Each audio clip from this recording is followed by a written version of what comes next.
You probably don't know who this man is. That's okay. He's an ancient figure from the history of television, but this is Arthur Godfrey. If you have grandparents, they probably know who he was. He hosted a variety of TV shows and radio shows, and he was probably at one point one of the most popular TV hosts in America. Competitive, roughly, with a guy like Ed Sullivan. Godfrey always projected a very fatherly air about him. He was the warm, kind-hearted, caring, wholesome man that would gently introduce you to all the biggest new stars in the world. At least that was the idea. And then he totally screwed everything up in one of the most famous early controversies of television, although it didn't technically happen on television. See, there was a cast of performers that Godfrey would work with, and the most popular of the cast of performers, the consistent people, was a guy named Julius Del Rosa. And one day, Godfrey fired Del Rosa. Now, why this happened has entered television legend, in that there's a few conflicting reports, but generally it's agreed on that Godfrey had a pretty need desperately to control situations, and one of the things that cast members of his shows always had to do was take dance classes. Now, because tough guys don't dance, and,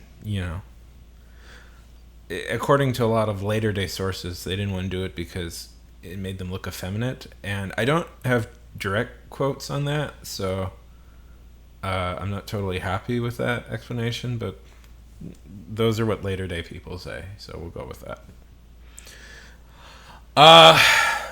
But Godfrey had a lot more control than you think he did. The dancers and singers that worked for his program weren't allowed to get agents or managers or try and book anything outside of what Godfrey wanted. And essentially, well, according to people, Godfrey had it in his head that he was kind of like their father. And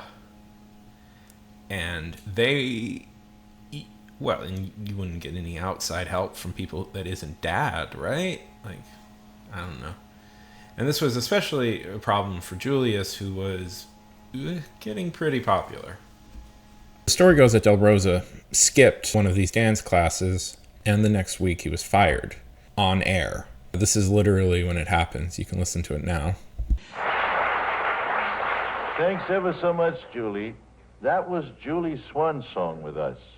He goes now out on his own, as his own star, soon to be seen in his own programs, and I know you wish him Godspeed, same as I do. Rosa was so confused that he didn't even know what the term swan song meant, and immediately went on the aggressive and fired back at Godfrey.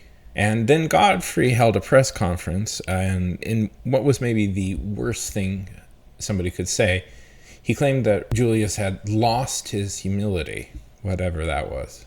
This response was not well received, and in fact, a lot of people explicitly made fun of it, to the point where loss of humility was a common joke for a while with comedians, and there was even a song about this whole incident.